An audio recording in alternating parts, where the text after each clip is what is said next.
মৌলভীবাজারে PHP কোরআনের আলো প্রতিভার বাছাই পর্ব অনুষ্ঠিত হয়েছে। জেলার বিভিন্ন মাদ্রাসা থেকে মোট 50 জন প্রতিযোগী অংশ নেন। এর মধ্যে বাছাই করা হয় 8 জনকে। বিচারকের দায়িত্ব পালন করেন হাফেজ কারি হাসানুজ্জামান।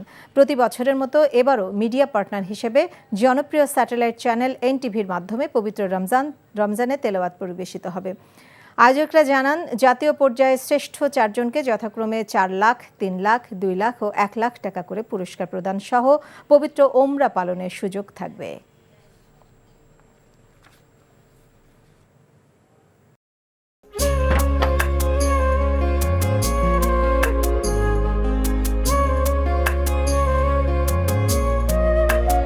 এটা আমাদের ঘর, আমরা দুজন মিলে সবকিছু গোছাবো।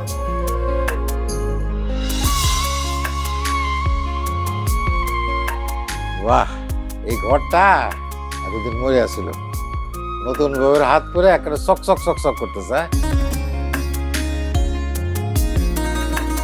যদি কখনো কোনো ঝড়ে সেসব এলোমেলো করে দেয় তাহলে?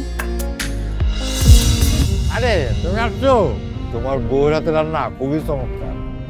এলাকাটা ভালো না, একটু সবকিছু চোখে চোখে রাখেন। আমার খাওয়ানিও তোমার কোনো চিন্তা করতে হবে না। এই যে চুড়ি দিয়েছে, শাড়ি দিয়েছে না যে লোক, তার কাছে শোনো।